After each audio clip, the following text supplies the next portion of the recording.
How's everybody doing? It is so good to be with you. Man, I am very thankful that this community exists, that there is a place that people can come around the idea of creativity, but also just around the idea of community, connection, getting to know other people in our city, all with kind of a shared vision of just wanting to become better together. And so I'm going to talk about community today, which is kind of funny because if you know me, if you've read the bio or anything, I lead OKC community, so it's sort of a joke that I'm talking about community. It's like, I guess I'm very community-y or something like that, and so we'll see. But a little bit about who I am, if that's all right, before we jump into this. Get this clicker working. Did you do that or did I? Good luck, man. You got these slides, man. Me and you, Scott. So this is my family. As Hetty just mentioned, I have 4 kids. Yeah, there's a lot of personality happening, and we have 4 kids.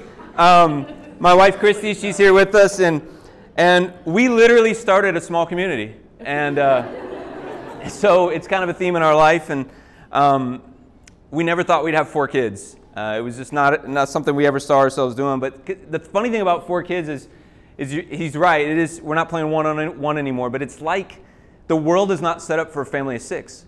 You go to a restaurant and you say, "Hey, how many? Anybody with me on this? You ever come from a big family? How many do you have? 6, please." And they go, "Oh, hold on, we got some tables together for you." You know what I mean? It's like we aren't prepared for 6. You go to a hotel. You're like, "Can I get a hotel room?" And they're like, "You're either going to need to get 2 rooms." Or we do have the presidential suite for like $979, and you're like, so we go to sleep in our minivan, you know? I do. We never thought we'd have 4 kids. We never thought we'd have a minivan. Honestly, I swore we'd never have one. They're just so darn practical. We never thought we'd plant a church, and that's not what I'm going to talk about this morning. But if you know where OKC Community is up on 23rd Street. We never thought we'd do anything like that. And our life is just a lot of, I thought we'd never do that. And so these days, I just find myself saying all the time, I'm never going to be a millionaire, because I just want to test this theory. I just want to see what happens, you know, because whatever I say never. But I do love our life. I love what we get to do. And at OKC Community, what we are about is we're about bringing life to our city. And we talk about that all the time. We actually have dreamed about what does it mean to be a church, the best way you know how. And that's a interesting subject in and of itself. Definitely not going to talk about that today. I'm going to talk, though, about community, which has something to do with everybody. Community is something that every one of us connects with this topic. I'm going to try this again, Scott, so you don't have to worry about it, but yeah, it's on you. Did you do that again? Okay. I have no power here. I'm at the mercy of my slides. I'm going to talk about community, and community is this diverse, eclectic, very interesting word. It has all sorts of ways that you can understand it. And we live in a culture, don't we, in the United States in which we kind of think we're communal. We get in gatherings like this, or we like to go out to eat with friends, and it feels very communal, but we actually live in a very individualistic culture, and I don't think that's a surprise to most of us. In fact, all you have to do is look around the world and say, oh yeah, pretty individualistic. Everything from the way we build our resumes, to the way we take selfies, to the way that even these birds that have been dropped off in the city are all just single rider birds. You know what I'm talking about? Like, everything's about the individual. And there's this individualistic nature to our culture. And we think that this is just the way it is. This is the way that the world works. This is the way that humanity works. But it really isn't. You can go to the next slide. There's this reality about the world that 80% of the world's population actually lives in a collectivist culture. And only 20% of the world lives in an individualistic culture. And most of you probably can understand what those terms mean. But just real quickly, collectivist culture means these people wake up in the morning not thinking about just themselves. They're thinking about other people. They share their resources, their provisions. They're thinking in a whole different mindset than most of us think about. An individualistic culture, of course, they think when they wake up in the morning, they're thinking about themselves. They're thinking about their goals, their dreams. They're thinking about how they can use their money on their purposes and their desires. And this is no surprise, but the United States is the most individualistic country in the world. We think differently than most of the world. And in some ways that has provided some great things. You're able to, in that kind of culture, like find yourself climbing the ladder of success built on your own effort, merit, talent, status, whatever it is, and you're able to kind of rise above the rest and kind of build your own brand, build your own platform, and it's all at the expense, though, usually, of who? Others. It's at the expense of other people. And so what we do in our culture is, I think we think more about ourselves than maybe we think we do. If I was going to ask you, what do you think about when you wake up in the morning?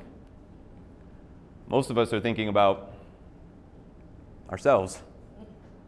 We're thinking about what we have for that day and what we want to accomplish and conquer. And we get caught up in this idea, and it comes out in weird ways. It comes out in comparison. Anybody ever deal with comparison?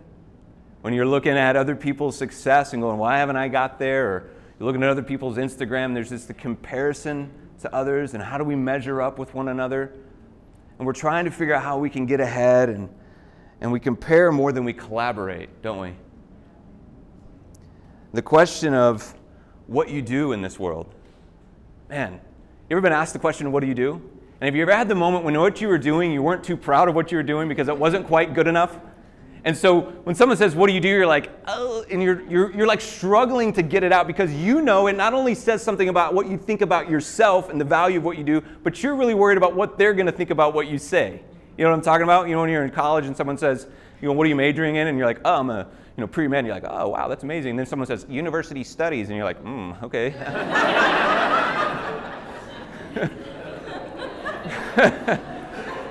Well, whenever you go to a party, even as an adult, right, you go to a party and you're meeting new people, and the question eventually comes, what do you do? And then it's like this moment of, if you feel good about what you do, you're ready to talk about you. But if you don't feel great about what you do, you're like, oh, can we just talk about something else, right? And this is, you know, when someone says, I'm an aerospace engineer and I work for SpaceX, we're like, wow, impressive, you must be very smart. Someone says, oh, you know, I'm a successful business owner, I've started several successful businesses, oh, you must be very ambitious. In my life, when I say I'm a pastor, people go, oh, bless your heart, you know what I mean?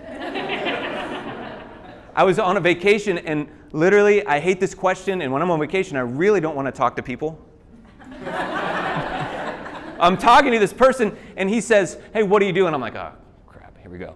I'm a pastor. You ever seen the movie Gone in 60 Seconds? This dude, Nick Cage, he's out of there. Like, he's like, okay, and he leaves. And another guy, same vacation, asks me the question, hey, what do you do? And I go, I'm a pastor in Oklahoma City, and there's like this this is a really thing in my life, like this awkward thing about what I do. And there's this long, awkward pause, like, and then he goes, you be you, man. You be you. I'm like, what? I mean, if someone says I'm an electrician, does he go, you be you, man? I was just sort of like, what are you talking about? And then it's funny because he says, hey, man, if God's called you to it, 1,000 horsemen can't keep you from it. And I'm like, I think he's quoting scripture at me, but he's not. He thinks he is, but he's not. He's not. I don't know where he's coming from here. We put so much value in what we do. We do. We just put so much value in what we do. And to the point that we claim what we do as part of our identity. And some of you do that right now. You say, when someone says, whenever you describe who you are, what your career is and what you're doing comes out of you like so naturally, as if that's who you are. And the answer, and when we answer the question, even as a child, right? Remember, we answer the question of what do you want to be when you grow up? With what? The things that we want to do. I want to be a fireman. I want to be a chef. And so even as children, we start embedding in them, like, what do you want to be? But then we really are leading them to things that they're going to do because we put all the value in the stock in the thing that we're going to do. But I just want to say to you today, and you're thinking, how's this getting into community? You're going to see, in a second, we're going to get into this idea. But I just have a deep conviction about this idea that I believe who we are is way deeper than what we do. And it doesn't take away from what we do, because what we do is often really, really important and really, really great. But in a culture that elevates what we do, the value and the value of the individual, we struggle to see beyond just ourselves. We struggle to see the bigger picture of who we are. So the question of who are we then? If we aren't what we do, who are we? And I'm just going to answer this in the most basic biological terms. You're a human. So at a simplest form, we are all humans. Which to me, if I get to that, and I get past the thing that I like to do, the thing that I find some purpose in, the thing that I like to give my time to, and I go, I'm a human, it brings me face to face with some questions that are really critical about my life. And one of them is this. I'll throw these on the screen here. Well, go ahead and go to that next one. I'm sorry, go back. There you go. This is just one point on everything I'm saying. We think we're supposed to be passionate about what we do, but when we are passionate about who we are, it changes everything about what we do. You understand that? Like, and here's what I mean by that. When we're passionate about the fact that we are first humans before we are our values rooted in some sort of skill set, you can go to the next slide. It asks us a really serious question. What is our responsibility to humanity? What is your responsibility as a human?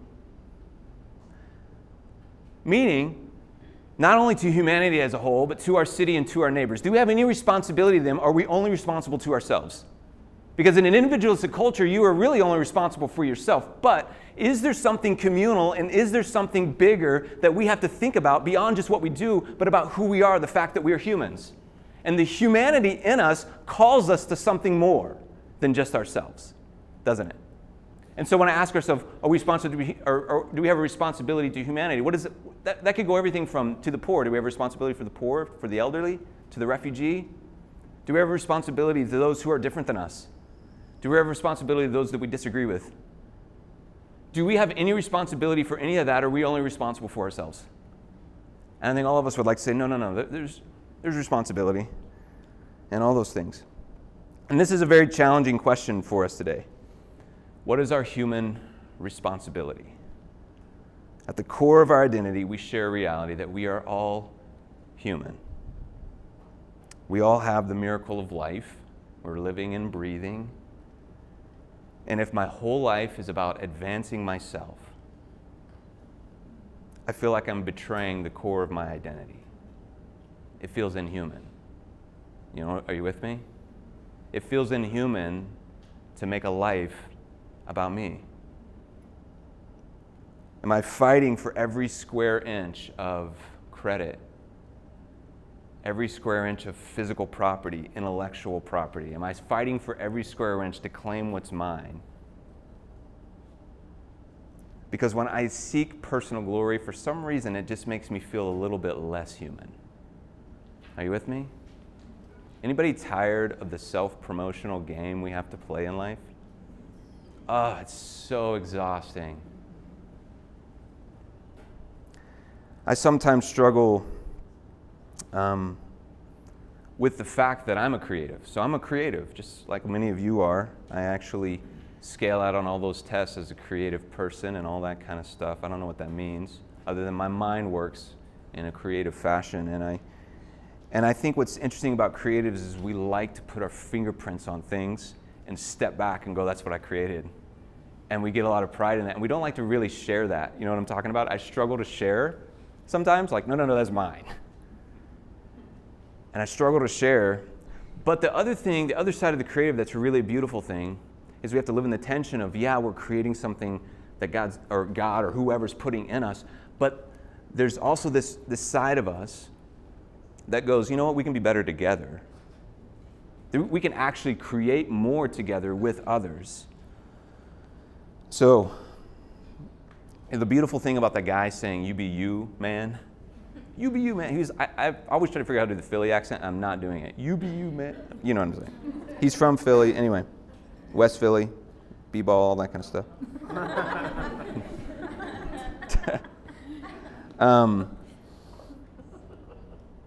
You know that our human responsibility is actually the whole idea of you be you, like, it's actually to be the best version of you. That's your human responsibility. And you be you doesn't mean to advance, if you will, or fight for the most for you, but it's actually the fight for the most for the sake of humanity. I don't just want to be really good at what I do, yet at the same time be really weak at who I am. Because I have a belief that if you're really good at who you are, you're going to be incredible at what you do. But so many of us are just trying to be really good at what we do, and we're sacrificing our humanity by trying to just advance ourselves. So this whole thing, you be you, it's a beautiful thing, because we actually do need you to be you. And it's kind of strange, we talk about community, and really what community demands is the best of you. Like everything, the really best version of you is what community needs, what this city needs. We don't need you to be like that other person. We don't need you to compare. We don't need you to be like your sibling that your parent seems to favor. We don't need you to be them. We need you to be you. We don't need you to be like that other business that had that really cool idea that you respected, or that really cool person that you think is the best at everything. And you're like, I really want to be like you. We don't need you to be them. We need you to be you. Do you understand? Like, the carbon copy of the original is just not as good. It's faded out. It's not cool. Don't be that person. Be you. And when I say be you, I mean it in the fullest sense of who you are, and everything you are is exactly what this city needs and exactly what community needs. But it needs you also saying the best version of me is not actually for me. It's for all of us. We need the best version of you that wants everyone to win. Because the best version of you is the person that says, you know what, I got to put down the self-promotional sort of shtick that I do and start seeing that there's a greater picture that I fit into and that I can contribute to something for the common good of all people. That's who you need to be, and you and your best version of you contributes to that, because that's the way we are all designed. We are not designed to be alone. We are designed to be connected. And we have to ask ourselves, am I just consuming life? Or am I actually cultivating life? Am I bringing life to my neighborhood, to my community, to my city? Or am I just consuming it? You know, at OKC Community, we're trying to like live this out and figure out ways of community and rhythms of it and all this sort of stuff, and also trying to figure out how to bring life to a city. And we have all sorts of stories that we are seeing to see spring up, and good stories too, like really cool stories, and people doing things in their neighborhoods, people doing things in this city, and we've seen the story of like people doing things that actually are changing the city. And I say that, and I love stories when I say that. Like, the story is actually the measuring stick of how we're doing. You guys ever tried to measure success? Measure how you're doing? If your life doesn't have stories of bringing life, cultivating life, if we lack the stories of being good neighbors, if we lack the stories of, well, it says something about what's going on in our life. And if really the only stories we can tell are stories about how we're putting all in to get all we can for ourselves, well, that's our mission. Because what you measure is your mission, by the way. That's just a really good little thought for you. What you measure is your mission. Whatever business you're doing, if all you're measuring is the bottom line, well, that's your mission, is the bottom line. But if you're measuring something that has to be measured through story, meaning actual change, actual real life stuff happening, well then there's some things that can only be measured by story. They can't be measured by a number. They're only measured by the stories that we can tell. By the way, that's pretty good. I don't know if you got that, but that's really good.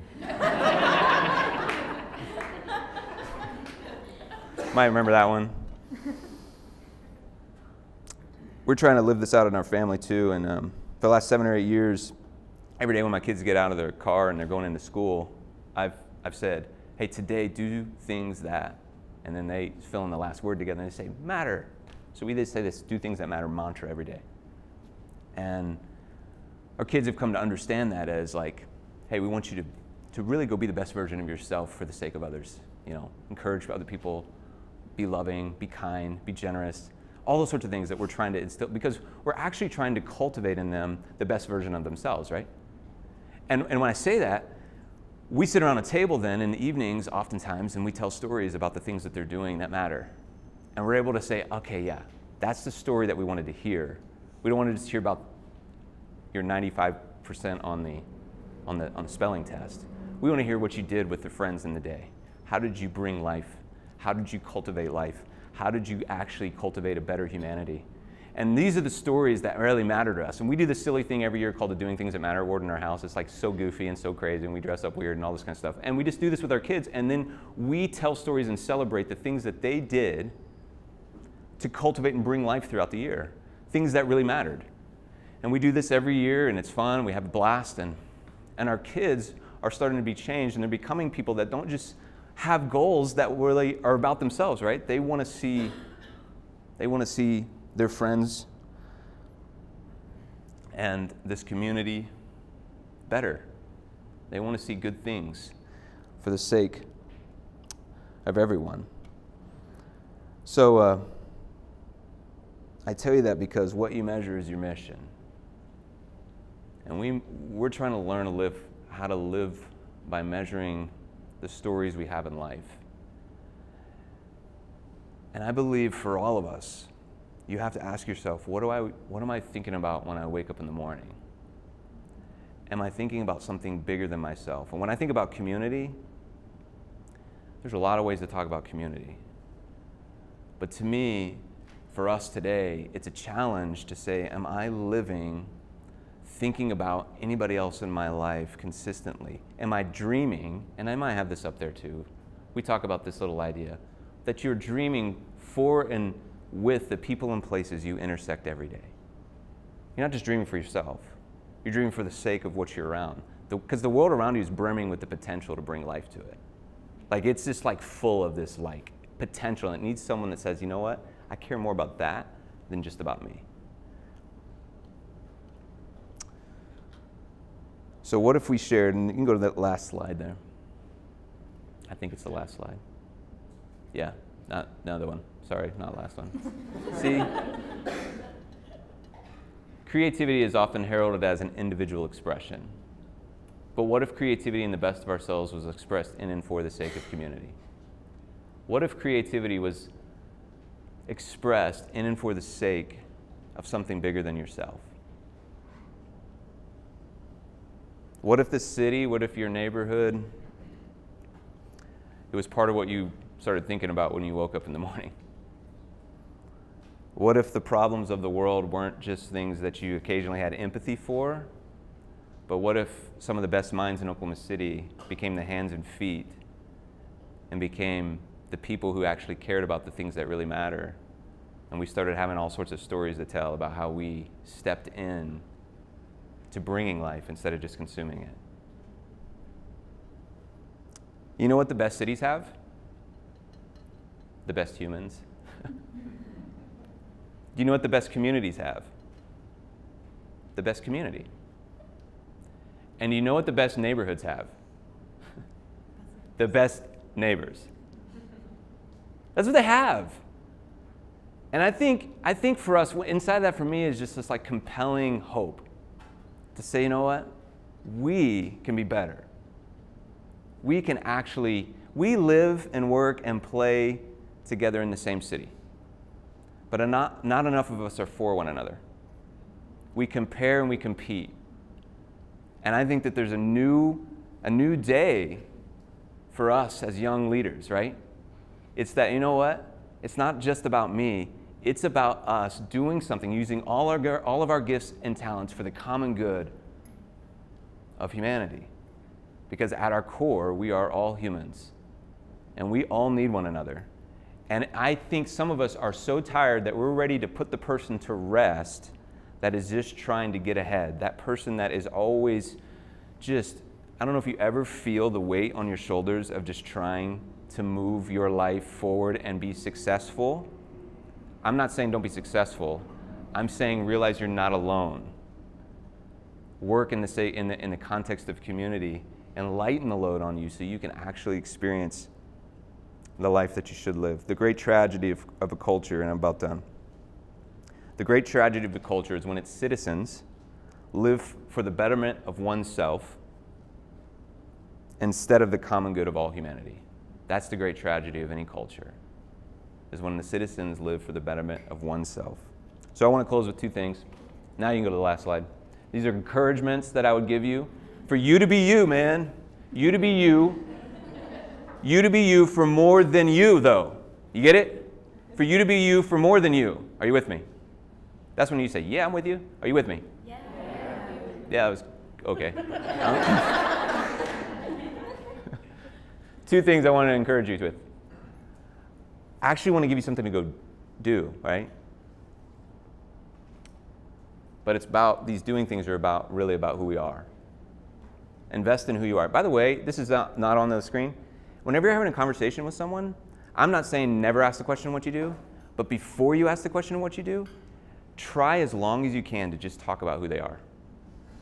Ask every question you can about who they are as a person before you get into this thing. It's just so freeing, by the way. Okay, consider and do one thing this month to be a better neighbor. And what I mean by that is the best neighborhoods have the best neighbors, and what I mean by that is there's a study that most of us don't even know our neighbors' names. And so if you're one of those people, learn 4 or 5 neighbors' names and remember it, because what we usually do is they tell us their name, and then we leave and we totally forget it, and then for the rest of our life we go, hey man, what's up dude? What's up girl? And we don't know. We don't know their name. We feel too embarrassed to ask them again. Just walk up and say, you know what, I'm going to be courageous. I'm going to say, hey, I'm sorry. You told me your name like 5 years ago. I forgot. What's your name again? Because we need to be, we're neighbors. Let's do this thing. And so maybe for you, being a better neighbor is learning names and then remembering them. I write them down, just so you know.